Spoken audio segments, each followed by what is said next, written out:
একবার চোখ বন্ধ করে ভাবুন তো, এমন একটা জগৎ যেখানে ডায়েট করার কোনো চিন্তা নেই, সারা দিন মন ভরে পছন্দের খাবার খাচ্ছেন, অথচ 1 গ্রাম ওজনও বাড়ছে না। যেখানে আয়নার সামনে দাঁড়ালে নিজেকে সবসময় ৩৩ বছরের এক চিরসবুজ যুবক মনে হবে। কোনো রোগ নেই, শোক নেই, নেই কোনো একঘেয়েমি। কিন্তু আপনি কি জানেন এই অনন্ত সুখের সাম্রাজ্য আসলে কতটা বিশাল? যেখানে জান্নাতের সবচেয়ে নিচু স্তরের মানুষটিও দাবে এই পৃথিবীর চেয়ে 10 গুণ বড় রাজত্ব। হাসরের সেই হাড় হিম করা ভয়ঙ্কর পথ পাড়ি দিয়ে মুমিনরা যখন জান্নাতের দরজায় দাঁড়াবে, তখন তাদের জন্য কি অপেক্ষা করছে?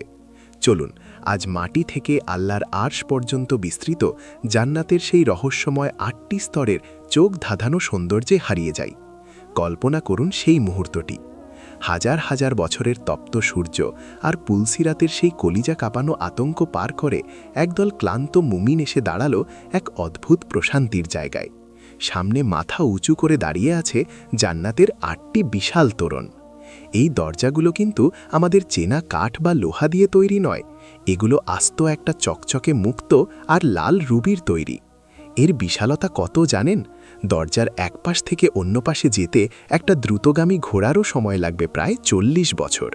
মুমিনরা যখন সেই দরজার সামনে যাবে, তখনই চারপাশ থেকে ভেসে আসবে কস্তুরি আর জাফরানের এমন এক মাতাল করা ঘ্রাণ, যা 500 মাইল দূর থেকেও মানুষের আত্মাকে শান্ত করে দেয়। দরজা খুলতেই ফেরেশতারা হাসি মুখে এগিয়ে এসে বলবেন, সালামুন আলাইকুম, অর্থাৎ দুনিয়ার সব কষ্ট আর চোখের জল আজ এখানেই শেষ। এখন থেকে শুরু আপনাদের অনন্তকালের রাজত্ব। প্রথম পা রাতেই মুমিনরা চমকে যাবে, কারণ জান্নাতের মাটি কোনো ধুলোবালি নয়, বরং সেটা হলো সুগন্ধি মেশক আর জাফরানের। আর রাস্তার পাথরগুলো হলো হীরা মুক্তার। জান্নাতের একদম শুরুর দিকের স্তরগুলোর নাম হলো দারুল মাকাম এবং দারুস সালাম। যারা দুনিয়াতে শত কষ্টের মাঝেও আল্লাহর উপর বিশ্বাস হারায়নি, এটি তাদের জন্য। আমরা দুনিয়াতে একটু মাথা গোজার ঠাঁই পেতে জীবনভর হাড় ভাঙা খাটুনি খাটি, অথচ রাসূল সাল্লাল্লাহু আলাইহি ওয়াসাল্লাম বলেছেন, জান্নাতে যে ব্যক্তি সবার শেষে ঢুকবে, তাকেও আল্লাহ এই পুরো পৃথিবীর চেয়ে 10 গুণ বড় জায়গা দেবেন। এখানকার এক একটি প্রাসাদ দেখলে চোখ কপালে উঠবে আপনার। একটা ইট খাঁটি সোনার, তো পাশেরটি রূপার, আর ইটের গাঁথুনি দেয়া হয়েছে সুগন্ধি কস্তুরি দিয়ে। যখন একজন জান্নাতি তার রূপালী প্রাসাদে হেলান দিয়ে বসবে, তার চারদিকে এক মায়াবী আলো ছড়িয়ে পড়বে। নিজের এই অকল্পনীয় সাম্রাজ্য দেখে সে খুশিতে কেঁদে ফেলবে এবং বলবে, হে আমার রব, আমি তো নগণ্য ছিলাম, আপনি আমাকে যা দিলেন তা তো আমার কল্পনারও বাইরে। কিন্তু সেই মানুষটি তখনও জানে না, এটা তো কেবল শুরু। জান্নাত কোনো সাধারণ বাগান নয়, এটি মহাকাশের মতো স্তরে স্তরে সাজানো।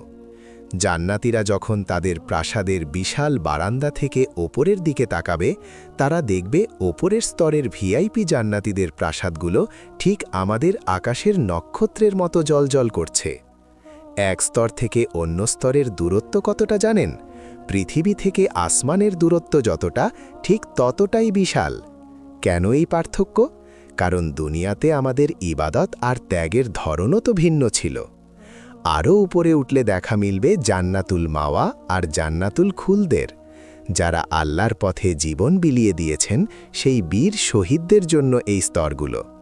এখানকার প্রধান আকর্ষণ হল বিশাল সব তাঁবু।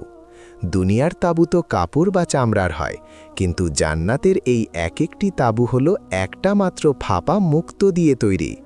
আর সেই মুক্তর উচ্চতা কত জানেন? প্রায় 60 মাইল। এই তাঁবুগুলোতে মুমিনরা তাদের পরিবারের সাথে অনন্ত সুখের সাগরে ভেসে বেড়াবে। এরপর আসে জান্নাতুন নাইম। যারা হারাম লোভ ত্যাগ করে সততার সাথে জীবন কাটিয়েছে, এটি তাদের ঠিকানা। এখানকার বাগানের গাছগুলোর কাণ্ড হবে নিরেট সোনার, আর পাতার বদলে ঝুলে থাকবে সবুজ পান্না আর রুবি। বাতাসে যখন সেই পান্নাগুলো দুলবে, তখন জান্নাত জুড়ে এক অপার্থিব সুরের সৃষ্টি হবে। এই স্তরের মাঝখান দিয়ে বয়ে চলেছে 4 ধরনের নদী। প্রথমটি স্বচ্ছ পানির নদী, যা কখনো পচে যাবে না। দ্বিতীয়টি সুস্বাদু দুধের নদী, যার স্বাদ হবে অতুলনীয়। তৃতীয়টি হল এমন মদের নদী যা খেলে নেশা হবে না বা মাথা ঘুরবে না। আর চতুর্থটি হল স্ফটিকের মতো স্বচ্ছ মধুর নদী। এই নদীগুলোর কোনো মাটির পাড় নেই, এগুলো বয়ে চলবে সুগন্ধি কস্তুরীর পাড় ঘেঁষে। জান্নাতের অন্যতম ভিআইপি স্তর হল জান্নাতুল আদান। হাদিসে আছে, আল্লাহ তাআলা এই জান্নাতকে নিজ হাতে সাজিয়েছেন এবং এর গাছপালা রোপণ করেছেন।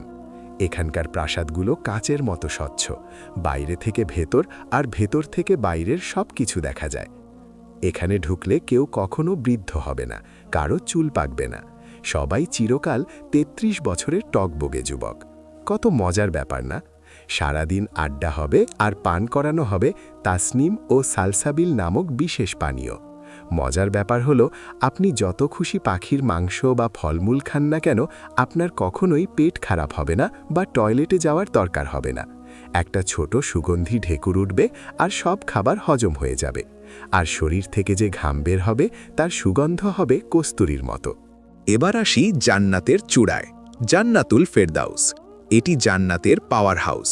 এই চূড়া থেকেই জান্নাতের সব নদী প্রবল বেগে নিচে আছড়ে পড়ে। এখানকার মাটি হল জাফরান আর কস্তুরীর। এই মহিমান্বিত প্রাসাদে মুমিনদের সঙ্গী হিসেবে থাকবেন জান্নাতের হুরগণ। তাদের রূপ এতই জাদুকরী যে জান্নাতের কোনো নারী যদি পৃথিবীর দিকে একবার উকি দেয়, তবে পুরো মহাবিশ্ব সেই আলো আর সুগন্ধে পাগল হয়ে যাবে। তবে মনে রাখবেন, দুনিয়ার মুমিন স্ত্রী হবেন এই জান্নাতের রানী। হুরদের চেয়েও তার সৌন্দর্য হবে কোটি গুণ বেশি, কারণ তিনি দুনিয়াতে আল্লাহর জন্য কষ্ট করেছেন, নামাজ পড়েছেন। অগণিত তারার মাঝে পূর্ণিমার চাঁদের মতো তিনি সেখানে আলো ছড়াবেন। জান্নাতুল ফেরদাউসের ওপরে আর কোনো স্তর নেই। এর ছাদটি কি জানেন? সেটি হলো সরাসরি আল্লাহর আরশে আজিম, অর্থাৎ এখানকার বাসিন্দারা আল্লাহর আরশের ঠিক নিচেই থাকবেন। তবে জান্নাতের সব ঐশ্বর্য ম্লান হয়ে যাবে একটি পুরস্কারের সামনে। একদিন আল্লাহ তাআলা পর্দা সরিয়ে দেবেন এবং মুমিনরা সরাসরি আল্লাহর নুরানি চেহারা মুবারক দেখতে পাবেন। সেই দিদারের চেয়ে মধুর আর কোনো প্রাপ্তি মানুষের হতে পারে না। রবের সেই মায়াবী চেহারার দিকে তাকিয়ে মুমিনরা জান্নাতের সব প্রাসাদের কথা ভুলে যাবে। এটাই তো সেই পরম পাওয়া, যার জন্য আমরা দুনিয়াতে সবর করেছি। প্রিয় দর্শক, জান্নাতের এই বিশালতায় কারো মনে কোনো হিংসা থাকবে না। যে একদম নিচে স্তরে থাকবে, সেও তার রাজত্ব পেয়ে এতটাই খুশি থাকবে যে তার মনে হবে সেই সবচেয়ে সুখী। তবে বুদ্ধিমান তো সেই যে জান্নাতুল ফেরদাউসের স্বপ্ন দেখে। আল্লাহ আমাদের সবাইকে জান্নাতুল ফেরদাউসের মেহমান হিসাবে কবুল করুন।